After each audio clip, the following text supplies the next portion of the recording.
Nous sommes aujourd'hui rassemblés ici à la Maison des Associations à Genève pour parler de la question de la torture.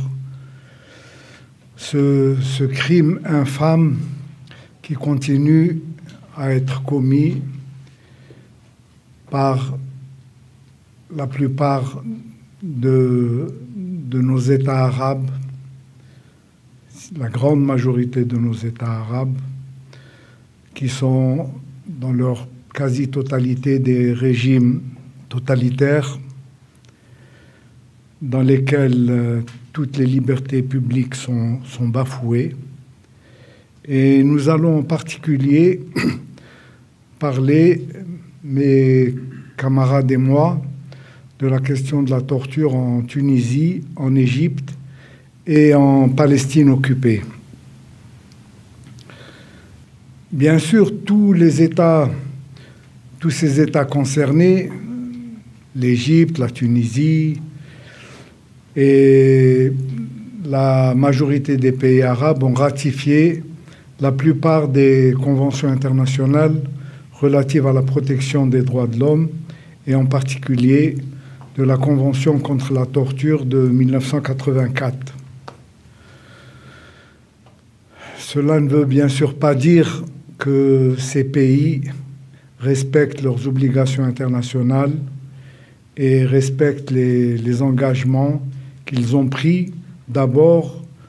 de ne pas torturer leurs propres citoyens pour des motifs, pour quelques motifs que ce soit d'ailleurs, mais nous allons focaliser bien sûr sur les victimes de torture et qui sont en grande majorité des activistes politiques,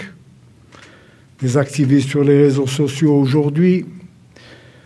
ou bien des personnes qui tout simplement usent de leur liberté, des libertés qui sont garanties par toutes les constitutions de ces pays arabes, en particulier leur liberté d'expression, et qui, pour toutes ces raisons, sont considérés comme des ennemis de l'État, sont arrêtés arbitrairement, détenus au secret et la plupart du temps torturés. Donc, la ratification de ces instruments internationaux qui sont censés protéger les droits de l'homme ne veut certainement pas dire qu'ils sont respectés dans les faits, mais ils peuvent cependant, et pour le moins, permettre à la société civile, aux associations qui défendent les droits humains, aux ONG des droits de l'homme, d'utiliser ces mécanismes qui ont été instaurés depuis plus de 70 ans, 70 ans aujourd'hui, et qui sont censés protéger l'ensemble des droits de l'homme sous le couvert des institutions qui ont été posées par le système des Nations Unies et en particulier la Commission des droits de l'homme qui a par la suite été remplacée par le Conseil des droits de l'homme qui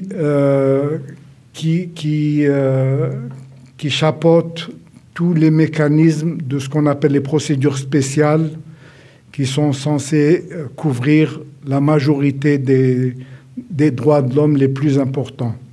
À côté de ce système du Conseil des droits de l'homme, comme vous le savez, il y a également tout ce qu'on appelle les procédures conventionnelles, c'est-à-dire les procédures qui sont nées des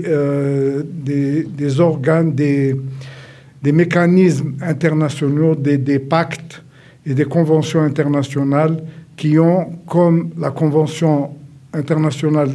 sur la torture, la Convention contre la torture, qui a institué un mécanisme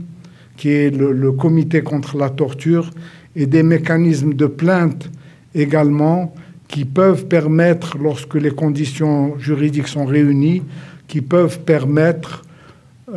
aux victimes de s'adresser à ces mécanismes pour dénoncer lorsqu'ils n'ont pas d'autre recours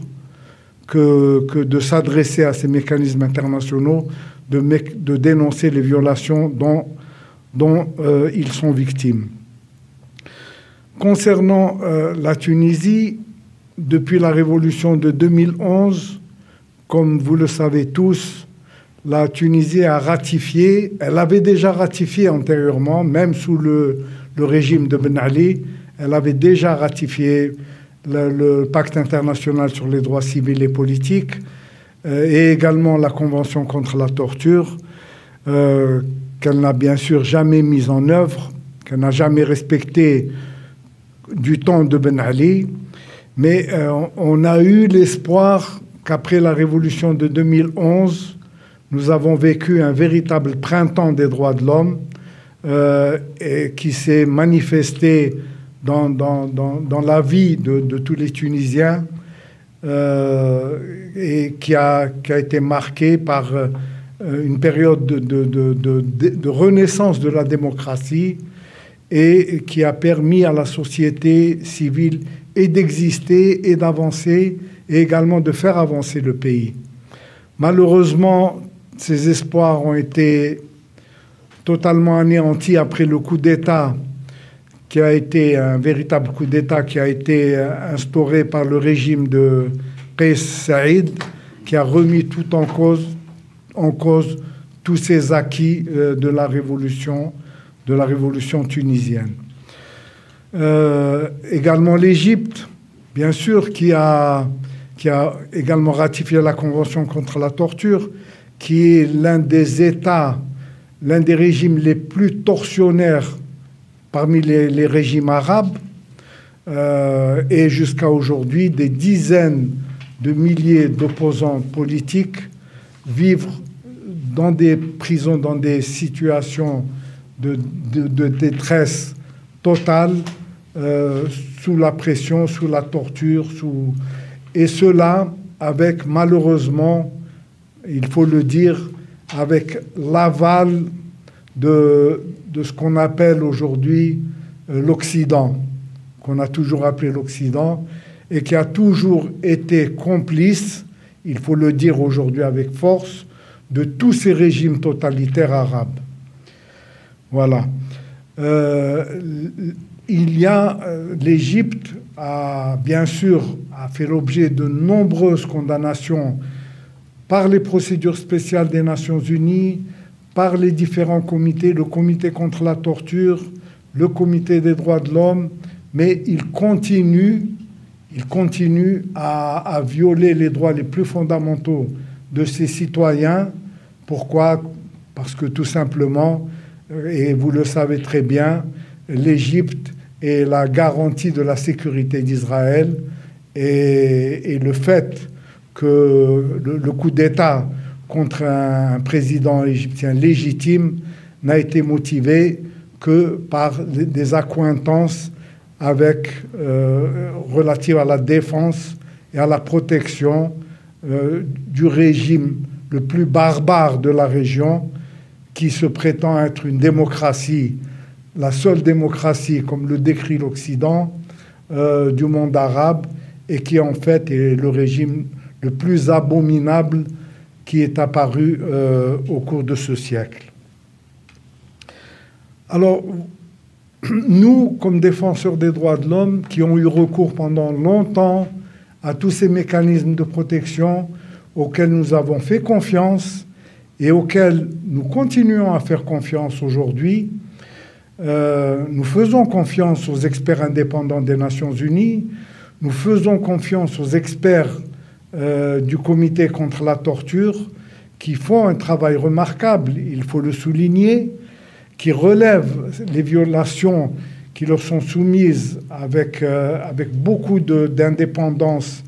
et d'honnêteté intellectuelle. Nous continuons donc à leur faire confiance, mais dans le contexte que nous vivons aujourd'hui, d'un monde dans lequel plus personne ne croit au droit international, plus personne, dans un monde où on constate, on voit que l'Occident, qui s'est toujours prétendu comme le défenseur des libertés, est aujourd'hui complice dans sa majorité, dans sa grande majorité, des exactions qui sont commises contre les peuples arabes et en particulier contre le peuple palestinien, il y a une perte de crédibilité évidente et du droit international et par conséquent, malheureusement, également des mécanismes qui ont été instaurés par le droit international et auxquels nous avons eu recours depuis plus de 20 ans aujourd'hui, par exemple, dans notre organisation, mais auxquels on a de moins en moins recours, non pas qu'on ne fasse pas confiance, comme je vous l'ai dit, aux experts indépendants de ces mécanismes, mais du fait qu'ils ne sont plus respectés ni par les États et qu'ils ont perdu une grande part de leur crédibilité dans la société civile arabe en particulier. Cela ne veut pas dire certainement qu'il faut aujourd'hui baisser les bras. Non, au contraire, il faut continuer à lutter, mais peut-être qu'aujourd'hui, il faut imaginer aussi d'autres moyens de lutte et pas seulement recourir à des plaintes juridiques au niveau des mécanismes internationaux, mais penser peut-être également à recourir à d'autres moyens. Et aujourd'hui, il y a à notre disposition les réseaux sociaux, il y a à notre disposition beaucoup d'instruments que nous pouvons utiliser. Et il est surtout très important aujourd'hui de dénoncer, à mon avis, les tortionnaires et les citer nommément. Il y a des événements qui se sont passés ces dernières années qui sont totalement inimaginables. Voyez-vous, par exemple, en Tunisie, un juge connu pour son impartialité, pour son honnêteté et pour son indépendance, un juge qui a été arrêté, accusé de terrorisme. Pourquoi ? À la suite d'une plainte déposée par 2 policiers que lui-même, au cours de ses enquêtes en tant que juge d'instruction, a dénoncé comme tortionnaire. Alors vous voyez, 2 policiers qui présentent des prévenus à un juge qui constate que ces prévenus ont été torturés, qui signale ces policiers à sa tutelle et au ministère de tutelle de ces policiers, et qui, à la suite du coup d'État de Qais Saïd,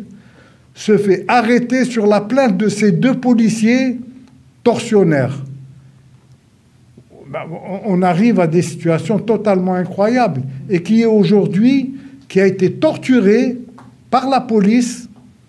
et qui est aujourd'hui en prison sous l'accusation de terrorisme. Vous vous imaginez un peu dans quelle situation on peut se retrouver aujourd'hui, et ce qui est totalement incroyable, c'est qu'il y a des informations selon lesquelles certaines institutions des Nations Unies vont être délocalisées à Tunis parce que la Tunisie serait serait un État de droit et un pays qui reste stable et qui respecte les droits de l'homme. Alors là, on croit vraiment rêver. Vous voyez ? Donc il faut continuer, il faut dénoncer ces situations. Il faut dénoncer, par exemple, pour les ONG tunisiennes, les noms de ces policiers tortionnaires qui ont déposé des plaintes contre un juge qui est aujourd'hui en prison pour avoir fait son travail, non seulement de juge,